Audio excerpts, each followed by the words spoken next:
অনেকেই প্রশ্ন করছেন, ভাই আপনি আরবি ভাষা পাশাপাশি বাংলাটা করবেন, আরবিও বলবেন বাংলাও বলবেন। আরে ভাই, আমি তো আরবি ভাষাই পারি না। আমি আরবি আরবি পড়বো কিভাবে? আমি এই আল কোরআনের এই যে আমি বাংলা পড়ি, বাংলা পড়ে পড়ে এই যা যা আপনাদের বাইর করে করে দিই, পৃথিবীর কোনো কেউ যদি দিতে পারে তাহলে আমার দেখান যে এইভাবে আমার মতো এইবার টপিক ভাবে যে কুরবানি হাঁস সম্পর্কে পৃথিবীর শ্রেষ্ঠ ক্লাস নিয়ে দেখাইছি আপনাদের, যে কুরবানির মাংসটা পুরো পৃথিবীর মক্কার খলিফা থেকে কিভাবে ভাগ হবে সেগুলো আপনাদের দেখাইছি। হুম, সবগুলো দেখাইছি। আমি সালাত নামাজ কিভাবে আপনার পড়তে হয়, কিভাবে আল কোরআন কোথায় কিভাবে বলছে, কত রাকাত কিভাবে, সম্পূর্ণ আমার ভিডিও আছে, ভিডিও দেখেন। তারপরে টুপিটা খুলে নই নাকি টুপি থাকবে।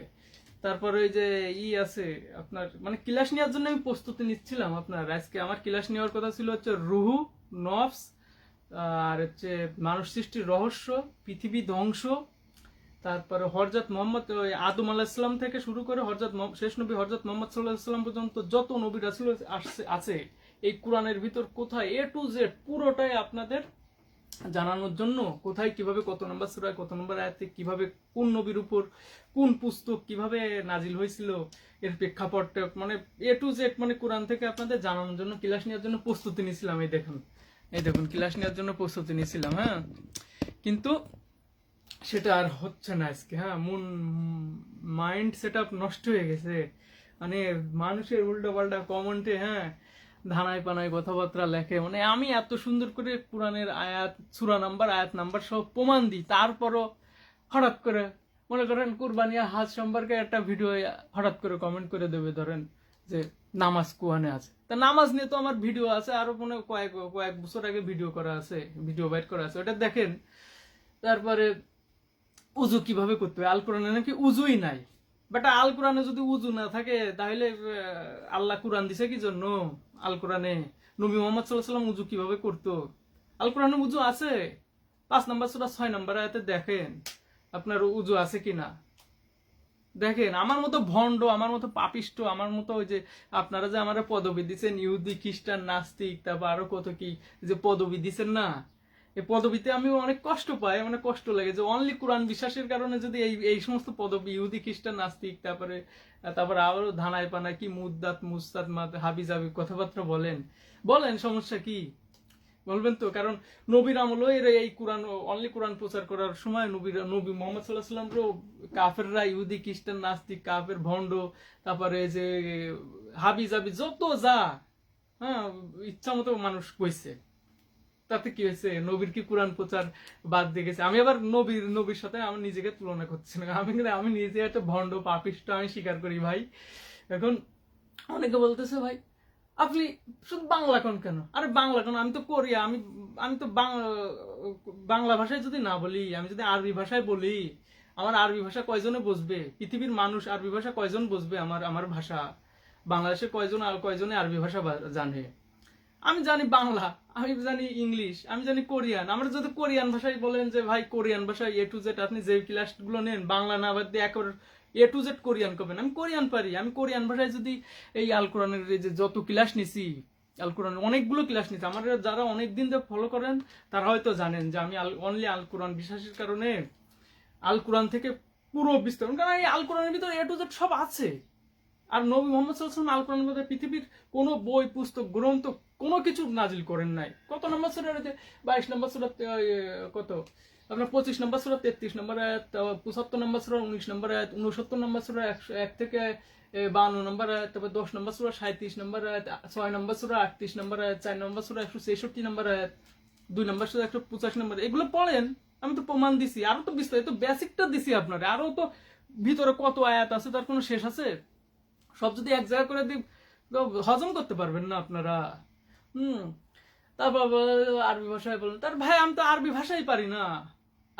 আমি আমি তো আরবি ভাষাই জানি না ভাই। আমি জানি অংরেজি। অংরেজি বোঝেন তো? অংরেজি, এই যে অংরেজি, অংরেজি। হ্যাঁ, আমি তো এই অংরেজি অংরেজি এটা তো ব্যাকে দিতে হবে, ক্যামেরা ক্যামেরা না দিলে তো উল্টো বুঝতেন। অংরেজি আমি তো অংরেজি আর কোরিয়ান ভাষা একটু একটু জানি। হ্যাঁ, মানে ছোটবেলায় থেকে আমি ওই ছোটবেলায় যে মক্তবে গেছিলাম ওই আরবি শিখতে শিখতে গেলে ওই যে সিবারা আছে না, আজকে ক্লাস নিতে চাইছিলাম ওইগুলো রুহু নফস, তারপরে এই মানব সৃষ্টি রহস্য পৃথিবী ধ্বংস, এই যে ওইগুলো যা বললাম ওইগুলো ক্লাস নিতে চাইছিলাম, কিন্তু মুড নষ্ট হয়ে গেছে সকালে ঘুমের তো উঠেই এই মুডটাই নষ্ট হয়ে গেছে। আর ক্লাস নিতে পারলাম না। এই ক্লাসটা হয়তো আগামী সপ্তাহে নিব মেবি, আর এর আগে যদি মনে প্রাণে চাই নিবানে। তা আগে একটু বেসিকটা আপনাকে জানায় না বিষয়টা। এই গল্প আজকে হচ্ছে গল্প হবে শুধু, ক্লাস না আজকে কিন্তু গল্প। তা ছোটবেলায় মক্তবে গেছি আরবি ভাষা শিখতে, তা সিবারার অর্ধেক শেষ করে ফেলছিলাম কিন্তু আমি। হ্যাঁ, তা হুজুর মানে সকালে ভোরবেলা উঠে সকালবেলা গেলি পড়া হয়েছে একটু একটু হইলে সেটা ভাঙ্গা বাড়ি বাড়ে তো। মানে সেটা ভাঙ্গা এই শব্দটা হচ্ছে গালি, কিন্তু এটা শিখছি হচ্ছে ইসের দাঁতে আপনার ওই যে অভয়নগর, এটা হচ্ছে কি ওই যে যশোর অভয়নগরের একটা নেতা আছে, উনি এই গালিটা দেয়। বিএনপির একজন নেতা, উনি এই গালিটা দেয় সেটা। তা ওই হুজুরি ওই ব্যাদ দিয়ে আমার সিবারার অর্ধেক শেষ করে ফেলত। ধৈর্য জন্য সকালে ভাই ওই মক্তবে যাওয়ার পরে মাদ্রাসায় যাওয়ার পরে যে বাড়ি যদি খাতি হয় কেমনটা লাগে কন্দি ভাই, সকালেই বাড়ি, শুধু বাড়ি। আর মেলা ভালো চলতো আমি এই কারণে। তো ওই সিবারা অর্ধেক শেষ করে ফেলে, আর মনে হয় মাসখানিক গেলে আমি কোরআন ধরে ফেললাম। আরবি কোরআন আমি ধরে ফেলাতাম রে ভাই। তা ওই সিবারা অর্ধেক শেষ করে দিল তো পিটা তো। তা একদিন ওই সিবারা মিবারা ওই যে পিটানো আর ভাল লাগতো না। হ্যাঁ, এত ভাল লাগে কিভাবে? তা রাস্তার পাশে ওই যে হাড়া আছে, হাড়ার ভিতর সিবারা যে রেল, ওটা রেলই তো বলে, ওই যে সিবারার ওই যে কোরআন রাখে রেল। তা ওটা ওই ধরে ওই হাড়ার ভিতর ফেলাইতে আমি বাড়ি চলে এসে ঘুম পড়েছিলাম। মা কয় কি যে কিরে তোর সিবারা আরবি কই, তুই ঘুম পড়ে রয়েছিস, তুই আর মাদ্রাসা পড়িস নি? আমরা সব হাড়ার ভিতর ফেলাই দিছি, ও আমার দিয়ে হবে টবে না, ও আমার দিয়ে পড়ালেখা হবে না। পরে কয় কি যে তোর দিয়ে পড়ালেখা হবে না, পরে যে ডাসা না কুঞ্চি না কি যেন আইনে ইচ্ছা মতো পিটালো রুমের ভিতর আমার। হ্যাঁ, ওই পিটানি খায়ে আমি চলে গেলাম হচ্ছে আপনার নানাবাড়ি। হ্যাঁ, নানাবাড়ি ওর ওই বাগেরহাট ওই 60 গম্বুজ তো, আমার খালারা হচ্ছে 7টা, মামারাও আছে কয়টা গুনতে হবে। তা সব কোয়া যাবে না, সবগুলো কোয়া যাবে না। তা ওই ফিটানি খায় নানাবাড়ি ওই যে গেলে 60 গম্বুজের মসজিদের আশেপাশে তো গুড় করলাম, আর ওই যে করলাম ওই দেখলাম ওই যে কুমির টুপির হয়, ওই যে কুমির নিয়ে হচ্ছে নতুন যে কুমিরের মাংস দিয়ে বিরিয়ানি রান্না করে খাওয়াবে। হ্যাঁ, তা এগুলো নিয়ে আমি ওই মসজিদ দেখলাম, 60 গম্বুজের মসজিদের গম্বুজ গুনতেছি, আর এই আশেপাশে ওই যে সামনে একটা দিঘি আছে, ওই দিঘির ভিতর কুমির আছে কিনা ওইগুলো দেখতেছি, কিন্তু মাছ ছিল, বড় বড় মাছ ছিল। দেহেটে করেছি, বিরিয়ানি খাই নানাবাড়ি গেছি। তারপরে কি করলাম, তারপরে ওই ঘোরাঘুরি করে কুমির থেকে আসলাম। ওই যাতে কিছু আধ্যাত্মিক কিছু আর কি অর্জন করছি, মানে ওইখান থেকে বাস্তবের কিছু একটা হয়েছিলাম, যাক ওইগুলো বিষয় বলা যাবে না। তারপর হচ্ছে এই মাদ্রাসা লাইন থেকে যারা একবার ছিটকে পড়ে, হ্যাঁ, তারা বড় হয়ে নাম্বার 1 ইবলিস শয়তান হয়, মানে শয়তানের খালাতো ভাই হয়। এই যে বিশ্বকবি আলম শেখের মতো ইবলিস শয়তানের মতো খালাতো ভাই হবে। হ্যাঁ, মাদ্রাসা লাইন থেকে যে একবার ছিটকে পড়ে যাবে, বুঝতে পারছেন? এই আলম শেখের মতো, বিশ্বকবি আলম শেখের মতো হবে। এখন স্কুল জীবনে মনে করেন স্কুলের কাঁঠাল, আমলকি, কলা, তারপরে ওই যে যা যা আছে স্কুলে ফল ফ্রুট গাছ হয় না, মানে ও আমার জন্য থাকতো না, ও আমি সাবার করে ফেলাতাম, বুঝছেন? এমন করে যে ঈদের মিলাদুনবী হয় না স্কুলে, ঈদের মিলাদুনবীর ওই যে মুরগি টুরগি আনে রাত্রেবেলা দিয়ে থুয়ে যেত স্যারেরা, তা ওই মুরগিও খাই ফেলাতাম। মেলা ভালো চলতো, মুরগিও রান্না বান্না করে রাত্রে খাই ফেলাতাম। তা হচ্ছে ঘরোয়া গল্প শুরু হয়েছে, তা আজকে ক্লাস করাবো না, আজকে গল্পই শুরু করি। হ্যাঁ, তারপরে হচ্ছে আপনার ওই সবসময় আমি যখন ক্লাস 5-এ পড়ি, তখন মাথার ভিতর কিন্তু আমার সবসময় কিড়বিড় করতো যে আল কোরআনে আল্লাহ কি বলছে, কি লিখছে, ওইটা আমার জানতে হবে। তা এই প্রশ্ন এটা আমি নিজেই প্রশ্ন করতাম এবং কখনো কাউকে বলতাম না। যখন ক্লাস 8-এ পড়ি তখন প্রচুর চিন্তা ভাবনা করতাম যে কোরআনের ভিতর কি লিখছে, শুধু ভাবতাম কি লিখছে। এবং ওই যে ধ্যান তখন ওই ধ্যান ধারণা বাদ দিলাম যে এত ধ্যান ধারণা করা লাগবে না আল কোরআন নিয়ে, কারণ সামনে এসএসসি পরীক্ষা, পড়ালেখায় মন দিতে হবে। তাই ক্লাস 9-এ যখন উঠলাম, হ্যাঁ 9-এ ছিলাম আমি গ গ্রুপে তো এমন পড়া পড়লাম, পড়ার ঘাপানে আমি গ্রুপ থেকে, গ্রুপই তো ছিল মনে হয়, সি গ্রুপ থেকে গ্রুপে চলে গেলাম। মানে আমার পড়ার যে ধাস, রেজাল্টের যে মানে প্রচুর পড়তাম। পড়ার ঘাপানে আপনার গ্রুপে গ্রুপে চলে গেলাম। আমি একমাত্র গেছিলাম এই গ্রুপে। সবাই অবাক, স্যাররা অবাক, ছাত্ররা অবাক যে গ্রুপে গ্রুপে চলে আসছে। হ্যাঁ, এত পড়া পড়ছিলাম। পরে আপনার এই যে প্রচুর পড়তাম। এমনও দিন গেছে আমার কখন সকালে হয়ে গেছে আমি ঠিক পাই নাই। হ্যাঁ, আর সকালে হচ্ছে অল সাবজেক্টের প্রাইভেট পড়তাম। তারপর হচ্ছে স্কুল শুরু হতো, স্কুল শেষ করে ওই যে আপনার 5টা বাজে আপনার ওই ইংরেজি পড়তে যেতাম। বিকেলে ওই আস্তে আস্তে সন্ধ্যা হয়ে যেত। যাইতে সাইকেল নিয়ে যেতাম 15 কিলো, আসতে 15 কিলো, এই 30 কিলো প্রত্যেক দিন। স্কুল শেষ করে যাইতাম, তারপর ক্লান্ত শরীর নিয়ে বাড়ি ফিরে গোসল করে খাওয়া দাওয়া করে ফুটবল খেলতাম। ফুটবল খেলে তারপরে মানে কোনো দিন আপনার সব দিন ফুটবল খেলতাম না, মানে যেদিন একটু আগে আগে আসতাম সেদিনকে আমি ফুটবল খেলতাম। ফুটবল খেলতাম। আর ছুটির দিন শুক্রবারের দিন ফুটবল খেলতাম, হায়ারে খেলতে যেতাম। আমি জেলা পর্যায়ে পর্যন্ত আমি খেলছি ফুটবল। আমি অনেক ভালো ফুটবল খেলতাম, আমাদের টিম ছিল অনেক, আমরা হায়ারে খেলতে যেতাম। তারপর হচ্ছে আপনার এই সারা রাত মানে ফুটবল খেলে টেলে এসে মানে ঘুম পড়ে, একটু গোসল টোসল করে ঘুম পড়ে ফ্রেশ হয়ে ঘুম দিতাম। মানে ঘুম দিয়ে তারপর আপনার গোসল টোসল করে ঘুম দিয়ে তারপর আপনার ওই করতাম, ওই পড়তাম। মানে এমন পড়তাম, মানে কখন সকালে যত ঠিক পাইতাম না, এমন এমন দিন গেছে আমার মা জানে। আমি আমি কি পরিমাণ পড়া পড়ছি, মানে 30টা এসে, 30টা প্যারাগ্রাফ, 30টা লেটার, 30টা অ্যাপ্লিকেশন। হ্যাঁ, তারপর হচ্ছে আপনার মানে সব আমার মুখস্থ ছিল। সব মুখস্থ। তারপরে অঙ্ক কন, ইংলিশ কন, হ্যাঁ সব, মানে রেজাল্টও হয়েছিল, মানে এত পড়ার পরেও রেজাল্ট হয়েছিল আপনার 4.56। হ্যাঁ, 5টায় আমার A+ ছিল। মানে এখনকার ওই যে 10টা গোল্ডেন A+ এর সমান, তখনকার আমার ওই 4.56 এর সমতুল্য আমি মনে করি। মানে আমি যেভাবে পড়ছি এখন তো মনে করুন ওই ফোন দিয়ে ওই যে মোবাইলের মাধ্যমে যে প্রশ্নপত্র ফাঁস করে টাকা দিয়ে আর কি করে প্রশ্ন কিনে গোল্ডেন পাই, A+ পাই। আর যারা পায় তারা তো পাই মানে সৎভাবে, আর যারা অধিকাংশ তো এইগুলো করে। কিন্তু আমার ওই সময় 4.56 মানে ছিল মানে বিশাল ব্যাপার, আমার কাছে বিশাল ব্যাপার, আপনাদের কাছে মানে ওই ছিল, কারণ আমি প্রচুর কষ্ট করছি। আমার প্রায় 5টা A+ ছিল এসএসসিতে। প্রচুর কষ্ট করছি আমি এসএসসি জীবনে। এবার আসেন কলেজ জীবনের হচ্ছে আপনার শুরু হয়েছে খুলনা পাবলিক কলেজ থেকে। হ্যাঁ, খুলনা পাবলিক কলেজ হচ্ছে বাংলাদেশের 2টা ব্যতিক্রমধর্মী কলেজ আছে, একটা হচ্ছে খুলনা আর একটা গাজীপুর, সেনাবাহিনীর আওতায়। তাই যে টপ 10-এর ভিতর আমাদের খুলনা পাবলিক কলেজও আছে। এখন সেই রেজাল্ট হয়, এখন স্যাররা মানে এমন পড়ায় মানে সব প্লাস পায়। আর এখান থেকে বেরোলেই মানে এখান থেকে যে বেরোলেই কি করব, মানে খুলনা পাবলিক কলেজ থেকে পড়ার পরে কি করব এই চিন্তা ভাবনা করতাম। তারপরে বললাম যে তাহলে খুলনা ইউনিভার্সিটিতে ভর্তি হতে হবে, তা নাহলে ঢাকা ইউনিভার্সিটিতে। তারপর মনে প্রাণে ধারণ করলাম যে এটা আমার ভর্তি হতে হবে। তারপর পড়ালেখা শুরু করলাম। এবার দেখলাম খুলনা ইউনিভার্সিটি, ঢাকা ইউনিভার্সিটিতে যদি চান্স না হয়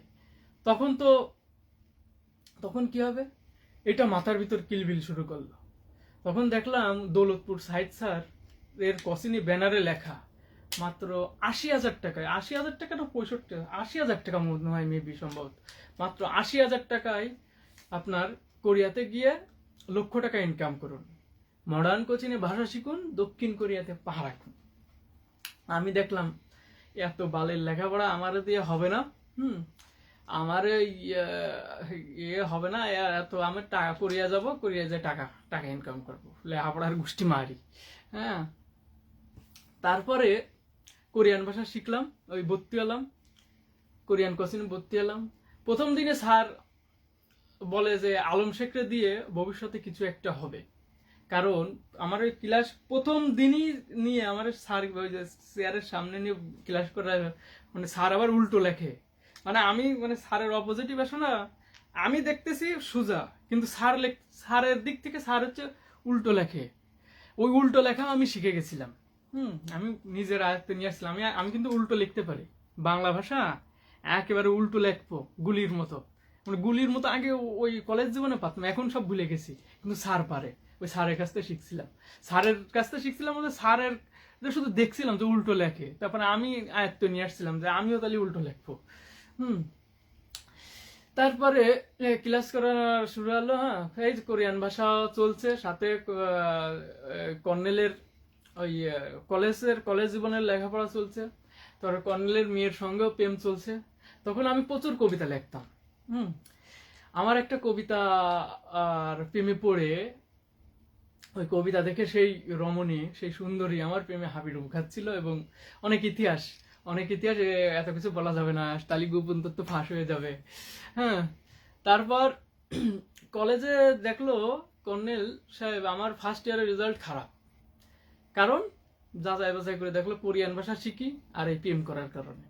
কর্নেল আমাকে ডেকে নিয়ে বলল, কোরিয়া গিয়ে কামলা দিবা? খুলনা পাবলিক কলেজ থেকে যারা একবার বের হয় তারা সবাই এক একটা মাল হয়ে বের হয়, তুমি কি হবা? কামলা? এই তো আমার মাথার ভিতর ঢুকে গেল, আমার কামলা কইছে। শালার পড়ালেখা করে ইউনিভার্সিটিতে চান্স পাই বের হলে আমার বেতন কয়টা দেবে বাংলাদেশ সরকার, ওইটাই হতো।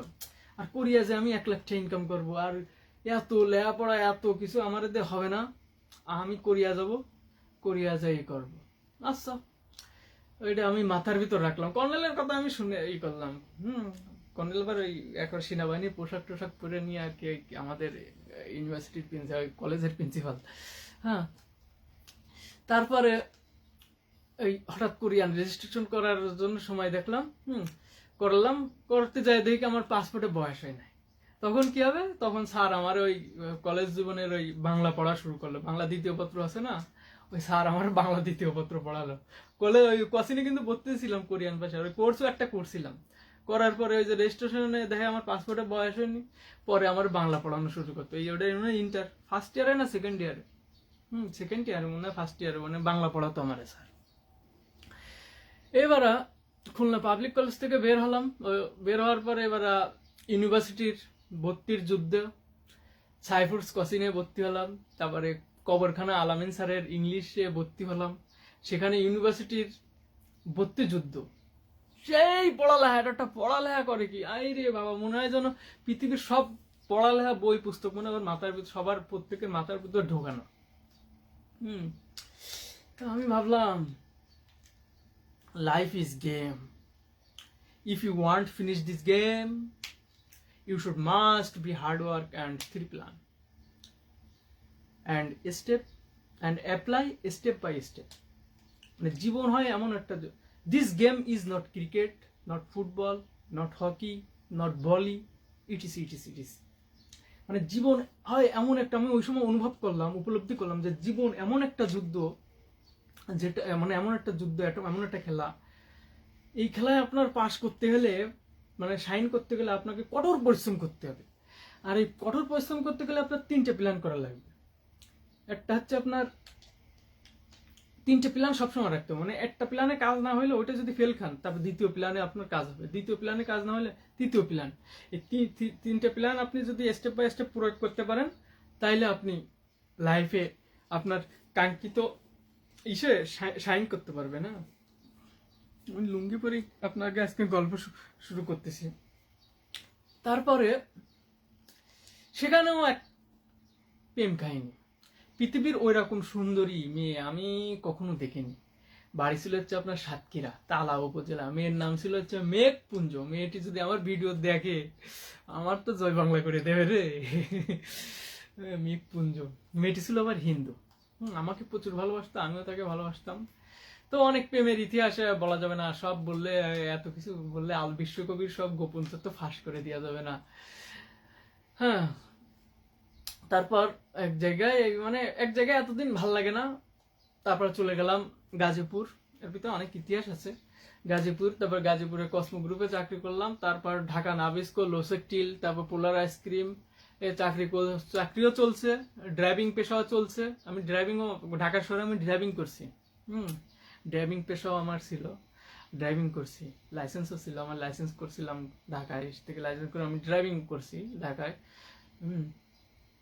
কত সালের ঘটনা, অনেক বছর আগের ঘটনা, এক যুগের বেশি। তারপরে হচ্ছে আপনার পোলার আইসক্রিম চাকরি করলাম। হ্যাঁ, তারপর আপনার ওই পোলার আইসক্রিমে ড্রাইভিং করলাম। তারপরে এই সাইডে করি ওই যে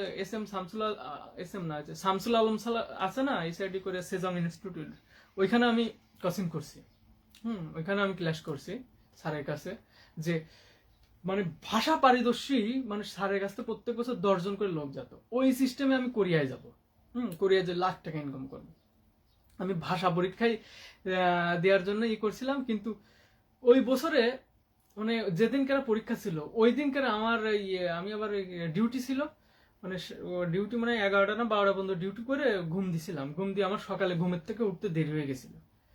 এই মতিঝিলের থেকে যাইতে আপনার সেই মিরপুর ওই যে ওই কল্যাণপুর, শ্যামলী কল্যাণপুর, আপনার ওই যে ওটাতে কি কয়, তারপরে ওটার নাম কি, ওই যে মিরপুর ওই যে ইনস্টিটিউট, সেজাং ইনস্টিটিউট, ওইখানে পরীক্ষা হয়। তবে আমার যাইতে লেট হয়ে গেছিল, আমি পরীক্ষা দিতে পারছিলাম না। হ্যাঁ, ওই পরীক্ষা দিলে ওই সময় আমি ওই 10 জনের ভিতরে একজন থাকতাম, কারণ আমি সেইভাবে আমার ভাষা পারদর্শী আমি আয়ত্ত করে মানে পড়ালেখা করছিলাম, মানে এমন পড়ালেখা ভাষার, কোরিয়ান ভাষার উপর। পরে আমার আর হলো না, ওই বছর আর পরীক্ষা দেওয়া হলো না, আমি আউট। হ্যাঁ, পরীক্ষা না দিলে আমার নিব কিভাবে, এটা তো কোরিয়ানরা আর কি পরিচালনা করে।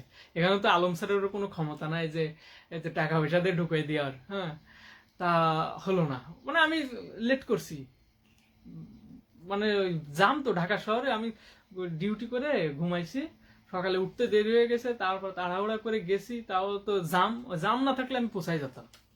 জামের কারণে আমি যাইতে পারিনি, আমি ওই বছর আমি গ্যাপ খেয়ে গেলাম। তারপরে কি করলাম, তারপরে হচ্ছে ঢাকা ইউনিভার্সিটি ওই কোরিয়ান ভাষাও চলছে, ভাষা কিন্তু আমি ছাড়িনি, ভাষা স্যারের কাছে পড়া চলছে। ঢাকা ইউনিভার্সিটি বারান্দা দিয়ে হাঁটাহাঁটি করলাম, ওই যে রমনা বাংলা কলেজে মিরপুরের ওইখান থেকে হাঁটাহাঁটি, সব ইউনিভার্সিটির হাঁটাহাঁটি, তারপর বাংলাদেশ ইউনিভার্সিটি, তারপর জগন্নাথ, এসব নিয়ে মানে ইউনিভার্সিটিতে শুধু হাঁটতাম। ডিউটি টিউটি করে হাঁটতাম আর ঘুরতাম, মানে শুধু হাঁটতাম আর শুধু দেখতাম, মানে ঢাকার শহর দেখতাম।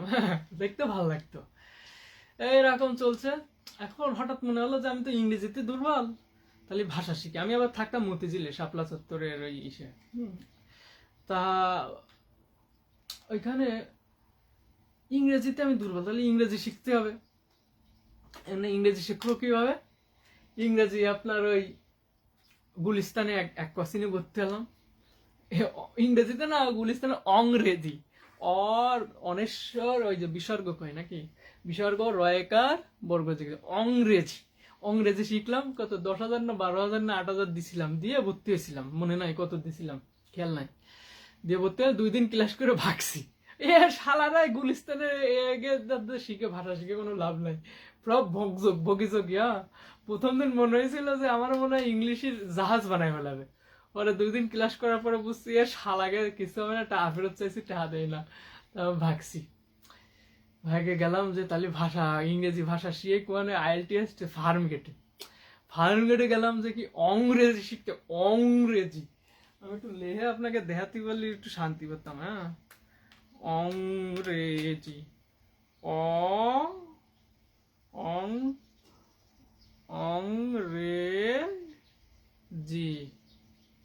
অংরেজি শিখেছি গুলিস্তানের তে ফার্মগেট। হ্যাঁ, উল্টো দেখছে মনে হয়। অংরেজি। তা অংরেজি শিখলাম, IELTS মোটামুটি শিখলাম। শিখার পরে পরীক্ষা দিতে গেলাম, পরীক্ষা দিলাম। তারপর ওই অংরেজির যে ম্যাডাম ছিল, ওই ম্যাডামের সাথে প্রেম করলাম।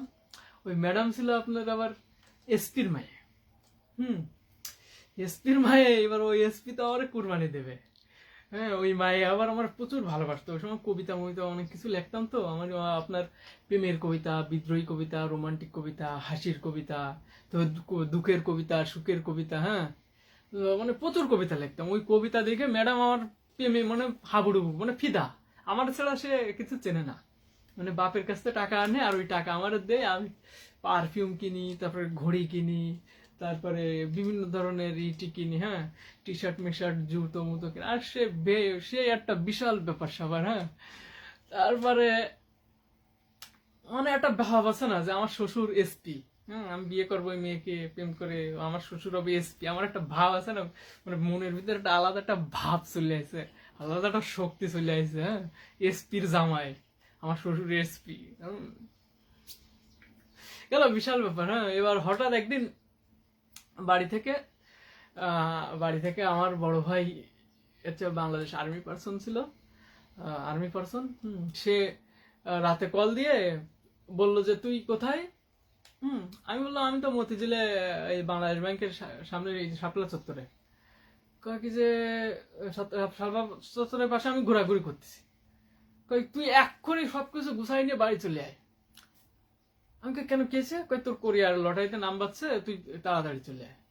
আমি ওই সময় চিৎকার করে করলাম যে হে আল্লাহ, মানে দুই হাত পেরে, আল্লাহ তুমি পৃথিবীর মালিক, মানে তোমার কাছে আমি যেটা চাইছিলাম, মানে সারা জীবনের স্বপ্ন ছিল আমার কোরিয়া আসার, মানে সেটাই আমি পাই গেলাম।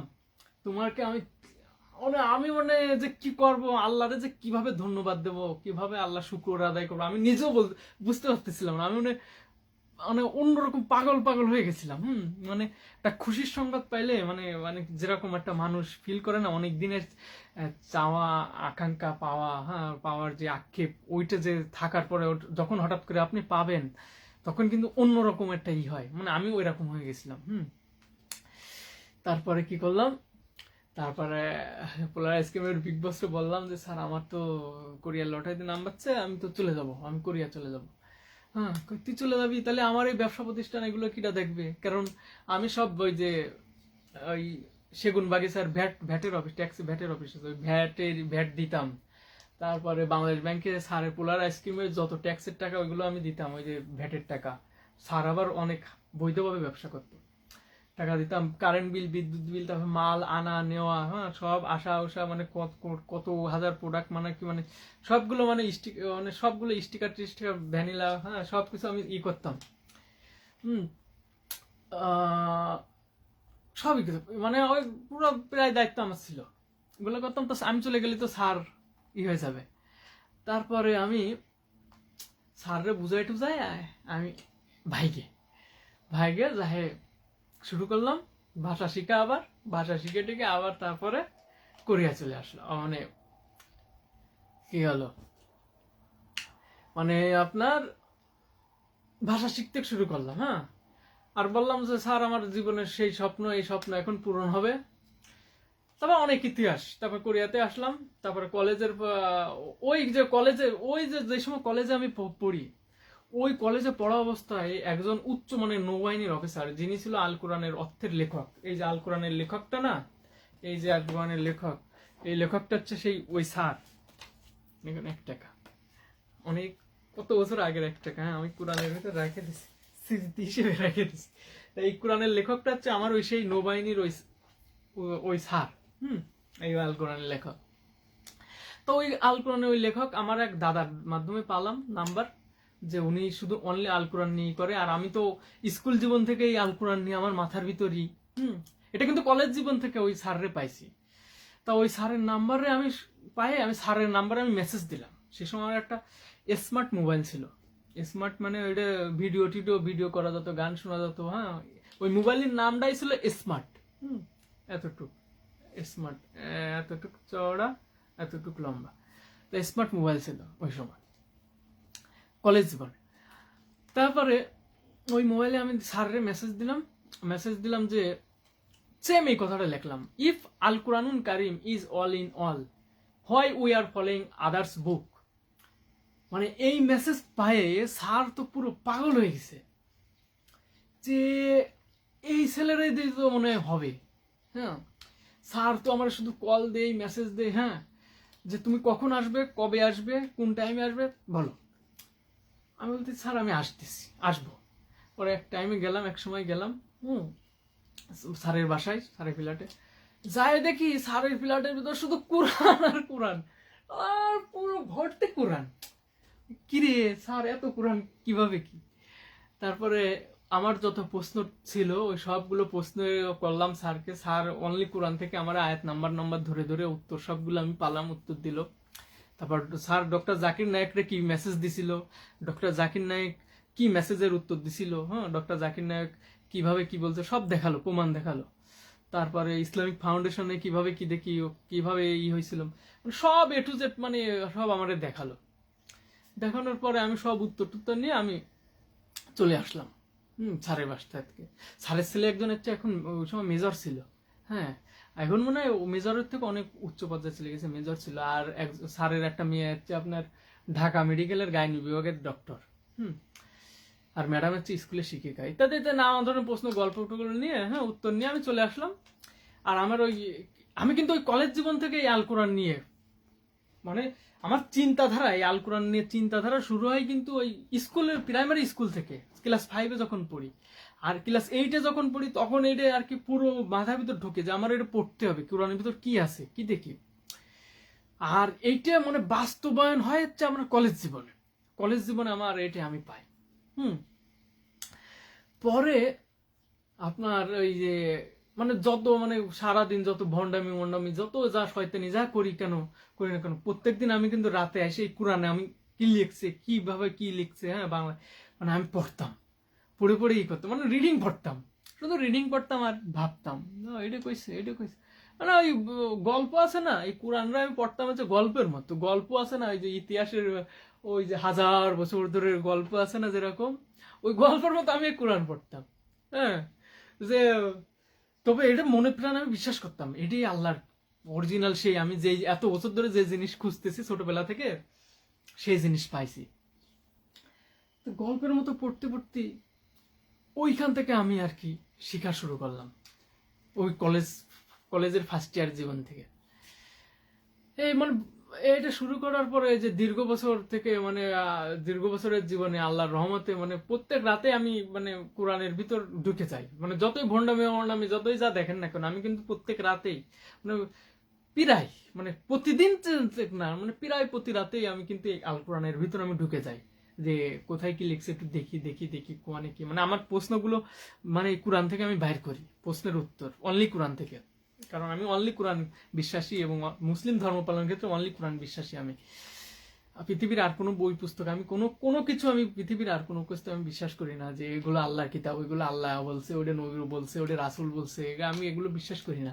হ্যাঁ আপনি করেন, আপনি করে জান্নাতে যান, আমি জাহান্নামে যাব, অনলি কোরআন বিশ্বাসী করে আমি জাহান্নামে যাব, হ্যাঁ তবুও রাজি। কিন্তু আমি এই অনলি কোরআন বাদে অন্যান্য কোনো বই পুস্তক আমি, কেন অনলি কোরআনের ভিতরে আমি সব উত্তর পাইছি এবং পাচ্ছি, তাহলে আমি কেন অন্যান্য বই পুস্তক আমি মুসলিম ধর্ম পালন ক্ষেত্রে আমি কেন পালন করতে যাব।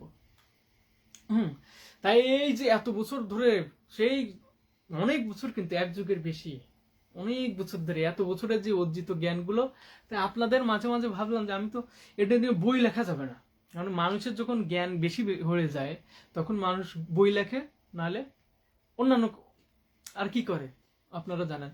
কিন্তু আমার তো বই লেখার এত সাধ্য নাই, আমার এত ক্ষমতা নাই বই লেখার, যে কোরআন নিয়ে এত বই লেখার। তবে এটা লেখা ঠিক হবে না মনে হয়। তবে তাই আমি আপনাদের এই অর্জিত জ্ঞানগুলো আপনাদের মানে টপিক অনুযায়ী, যে কোনো টপিক অনুযায়ী আপনাদের কিন্তু আমি দেখাই যে দেখুন আল কোরআনে এইভাবে এত নম্বর সূরার এত নম্বর আয়াতে এই টপিক, যে কুরবানি হাজ সম্পর্কে জানাইছি, সালাদ বিষয়ে জানাইছি, উজু বিষয়ে জানাইছি, তারপরে আরো মেলা ভিডিও আছে আমার আল কোরআন নিয়ে। বিভিন্ন টপিক এক জায়গা করে দিছি, সব এক জায়গা করে করে করে আমার এত কত রজনী কত দিন কত রাত কত শ্রমের এই কোরআনের পিছনে গেছে। এত শ্রমের যে অর্জিত জ্ঞান, এই যে কষ্টের সফলতা, এই সফলতাটা আপনারা কিছুটা হলেও উপভোগ করতে পারেন। এই কারণে আমি শুধু প্রমাণ সহ দিই। আমি তো প্রমাণ সহ আল কোরআনের কথা বলি, প্রমাণ ছাড়া তো আমি দলিল ছাড়া তো কখনো আমি অনলি আল কোরআন নিয়ে যখন আমি বলি তখন তো আমি বলি না। আর মুসলিম ধর্ম পালনের ক্ষেত্রে যেদিন আপনি বুঝবেন যে অনলি আল কোরআন স্বয়ং সম্পূর্ণ মানব জাতির সর্বশ্রেষ্ঠ এবং সর্বশক্তিশালী সর্বোত্তম মহাজ্ঞানী পুস্তক, হ্যাঁ সেই দিনই আপনি আপনার কোরআন পড়ার সার্থকতা হবে। এই যে আর এইটা যেদিন বলবেন সেদিনই আল কোরআন পড়ার সার্থকতা হবে, এবং সেদিনই আপনি আল কোরআন পড়ার সফলতা খুঁজে পাবেন, এবং সেদিনই আপনার আল কোরআন পড়ার আপনার পূর্ণতা পাবে। বুঝতে পারছেন? আর সেদিনই হবেন আপনি আত্মসমর্পণকারী একজন মুসলিম। মুসলিম মুসলিম মানে হচ্ছে আত্মসমর্পণকারী। হ্যাঁ, এই আত্মসমর্পণকারী আপনার এই আল কোরআনের উপর করতে হবে। আর এই আল কোরআন বাদে নবী মুহাম্মদ সাল্লাল্লাহু আলাইহি ওয়াসাল্লাম কোনো কিছু প্রচার এবং প্রতিষ্ঠিত করেন নাই, এবং আমাদের দিয়ে যান নাই, এবং কিছু ধরতেও বলেন নাই। আর যদি আল কোরআন বাদে নবী মুহাম্মদ সাল্লাল্লাহু আলাইহি ওয়াসাল্লাম কোনো কিছু প্রচার এবং প্রতিষ্ঠিত করতো, তাহলে আল্লাহ তার হাত ধরে ফেলতো, ডান হাত ধরে ফেলতো, তার মস্তক হৃৎপিণ্ডে শির কেটে দিত। 69 নম্বর সূরার আপনার 43 থেকে 52, 1 থেকে 52 পর্যন্ত পড়বেন। তারপরে হচ্ছে আপনার এই 25 নম্বর সূরা 33 নম্বর পড়বেন, স্বয়ং সম্পূর্ণ কিনা। 75 নম্বর সূরা 19 নম্বর আয়াত পড়বেন। তারপর 10 নম্বর সূরা 37 নম্বর আয়াত পড়বেন। 6 নম্বর সূরা 68 নম্বর আয়াত পড়বেন। তারপরে হচ্ছে আপনার 4 নম্বর সূরা 166 নম্বর আয়াত পড়বেন। তারপর কি আছে, তারপর 2 নম্বর সূরা 185, ইত্যাদি অনেক আছে। মানে বেসিক গুলো আপনাদের কিন্তু আমি দিই, মানে বেসিক গুলো দেওয়ার পরও মানে আপনাদের মানে কমেন্ট দেখে, মানে আজকে আমার ক্লাস নেওয়ার কথা ছিল এইটা, রুহু নফস, তারপরে মানব সৃষ্টির রহস্য, পৃথিবী ধ্বংস, তারপরে নবী আদম থেকে শুরু করে মোহাম্মদ সাল্লাল্লাহু আলাইহি ওয়াসাল্লাম পর্যন্ত যত নবী রাসূল এসেছে, যার যার প্রতি যার যার কিতাব মানে নাজিল হয়েছে, সবগুলো বিষয় নিয়ে আপনাদের আজকে কোরআনের সিরিয়াল অনুযায়ী সূরা নাম্বার, আয়াত, প্রমাণ দলিল সহ, এই প্রমাণ দলিল সহ আজকে ক্লাস নেওয়ার প্ল্যান ছিল। দেখুন আমার প্রস্তুতিও ছিল, কিন্তু সেটা আর হলো না। সেটা যেহেতু হলো না, আমি এটা আবার মুছে ফেলবো। তো এই যে দেখুন, আপনাদের দেখাই, এই যে দেখুন, এই যে কুরবানি হাঁস সম্পর্কে ক্লাস করাইছিলাম। 22 নম্বর সূরা 33 নম্বর আয়াত, 22 নম্বর সূরা 36 নম্বর আয়াত, 22 নম্বর সূরার 26 থেকে 37 নম্বর আয়াত, 2 নম্বর সূরার 196 থেকে 200 নম্বর আয়াত, 2 নম্বর সূরার 185 নম্বর আয়াত, 37 নম্বর সূরার 102 থেকে 108 নম্বর আয়াত, তারপরে এই যে 108 নম্বর সূরার 2 নম্বর আয়াত, 3 নম্বর সূরার 96 নম্বর আয়াতে আছে যে মক্কায় আছে আপনার নবী মুহাম্মদ আদম এবং হাওয়াকে পৃথিবীর প্রথম জমিন এখানে পাঠাইছিল। তারপরে যে হজ কবুল হয়েছিল, আল্লাহ মুত্তাকিদের হজ কবুল করে, 5 নম্বর সূরার 23 নম্বর আয়াত, 3 নম্বর সূরা 183 নম্বর আয়াত। আর আল কোরআন বাদে যে পৃথিবীতে আল্লাহ আর কোনো কিছু মানতে বলেন নাই, এবং নবী মুহাম্মদ সাল্লাল্লাহু আলাইহি ওয়াসাল্লাম আল কোরআন বাদে কোনো কিছু প্রচার এবং প্রতিষ্ঠিত করেন নাই। আপনার কত নম্বর সূরার 25 নম্বর সূরা 33 নম্বর আয়াত, 75 নম্বর সূরা 19, 69 1 থেকে 52, 10 37, 6 38, 4 166, 2 185। আর এই যে পৃথিবীর 228টা দেশ মিলে পৃথিবী, 57টা মুসলিম দেশ নিয়ে, মুসলিম দেশে হচ্ছে 240 কোটি মুসলমান আছে। আর হচ্ছে ইন্দোনেশিয়ায় মুসলমান আছে 24 কোটি, বাংলাদেশে আছে 20 কোটি, চায়নাতে আছে 4 কোটি, ইন্দোনেশিয়ায় 20 কোটি, আর এই 20 ইন্দোনেশিয়ায় 24 কোটি মুসলমান, আর 20 কোটি মুসলমান কোনে, ও 20 এটা এটা এটা ভুলে গেছি। চায়নাতে আছে 4 কোটি, এই 20 কোটি কোন যায়। এই যে বাংলাদেশে আছে 15 কোটি, আর 15 কোটির ভিতরে 2 কোটি এবার 2026 সালে কুরবানি দিছিল। আর কুরবানি দেওয়ার পরে যে 750 গ্রাম করে পুরো পৃথিবীর এই যে 240 কোটি মুসলমান 750 গ্রাম করে মাংস পাইছিল। আর এটা হচ্ছে মক্কা। কিভাবে হিসেব, এই যে 2026 সালে 2 কোটি লোক, বাংলাদেশে 2 কোটি লোক 500 কেজি ওজনের একটা উট জবাই দিল, 1000 কেজি, 1000 কেজি কোটি, তাই 15 কোটি মুসলমান, তাহলে ভাগে পাবে 66 কেজি 700 গ্রাম মাংস। এই যে 15 কোটি মুসলমান বাংলাদেশে, 2 কোটি লোক এবার কুরবানি দিছে 66 কেজি 700 গ্রাম মাংস। তারপর এবার 2026 সালে মক্কায় হজ করেছে 17,07,000, রাউন্ড ফিগার ধরেন 18 লাখ। প্রত্যেকে যদি 1000 কেজি হচ্ছে আপনার উট জবাই দেয়, একটা ওজন মক্কার কাবা ঘিরে 180 কেজি মাংস, 240 কোটি, পৃথিবীতে 240 কোটি মুসলমান আছে, ভাগ করে দিলাম 180 কোটি ভাগ 240 কোটি, প্রত্যেকে ভাগে পাবে, এই যে পুরো পৃথিবীর মুসলমান ভাগে পাবে 750 গ্রাম করে মাংস। বাংলাদেশের মাংস পাবে 11 কোটি, বাংলাদেশ তাহলে মাংস পাবে 11 কোটি 25 লক্ষ কেজি মাংস। এই 15 কোটি বাংলাদেশে 15 কোটি মুসলমান ভাগে পাবে 2026 সাল অনুযায়ী 11 কোটি 25 লক্ষ কেজি মাংস। এক পরিবার যদি 10 জন থাকে, 10 জন সদস্য গুণিত 750 গ্রাম, একজনে পাবে 750 গ্রাম মাংস। হুম। এর হচ্ছে বিষয় ছিল কুরবানি আর হাঁস সম্পর্কে পুরো A to Z আপনাদের জানাইছিলাম। হ্যাঁ, এই আল কোরআনে বলতেছে মক্কার কাবা ঘিরিয়ে আপনার হজ করতে যাবেন, তারপর কুরবানি দেবেন। হ্যাঁ, আল কোরআন বলতেছে 22 নম্বর সূরা 33, 22 নম্বর সূরা 36, 22 নম্বর সূরার 26 থেকে 37, 2 নম্বর সূরা 196 থেকে 200, 2 নম্বর সূরা 158, 37 নম্বর সূরা 102 থেকে 108, আর 108 নম্বর সূরা 2 নম্বর। ওই মক্কার কাবাগিরি হজ এবং কুরবানি করে এইখান থেকে পুরো মাংস, এইখানে যে খলিফা থাকবে এই খলিফা পুরো পৃথিবীতে ছড়াই দেবে। হুম। তা পুরো পৃথিবীতে ছড়াই দিলে 2026 সাল অনুযায়ী এক একজন প্রত্যেকটা মুসলিম নাগরিক, মুসলিম ব্যক্তি 750 গ্রাম করে মাংস হতো। এই ছিল হিসাব। হ্যাঁ, এই ছিল হিসাব। এই হচ্ছে আমার ক্লাস ছিল। হ্যাঁ, তা আজকে আপনাদের গল্প দিলাম। হ্যাঁ, গল্প দিলাম, আর আগামী সপ্তাহে অথবা সময় পেলে আপনাদের ওই ক্লাসগুলো করাবো, যে রুহু নফস, মানব সৃষ্টির রহস্য, মানুষের ভুলে গেলাম, তারপরে হচ্ছে কবরের আযাব, তারপরে জন্ম মৃত্যু জন্ম, তারপরে হচ্ছে আপনার মানব সৃষ্টি রহস্য, পৃথিবী ধ্বংস, জন্ম মৃত্যু জন্ম, রুহু নফস, কবরের আযাব, ইল্লিন আর সিজ্জিন, জান্নাত জাহান্নাম, তারপরে ইত্যাদি ইত্যাদি। হ্যাঁ, ও নবী আদম থেকে নবী মোহাম্মদ পর্যন্ত এই ক্লাসটা আগামীতে করাবো ইনশাল্লাহ। সবাই ভালো থাকবেন। আমার গল্প গল্প হয়তো আজকে কোনো ক্লাস ছিল না, আজকে ছিল গল্প। সবাই ভালো থাকবেন। আল্লাহ হাফেজ।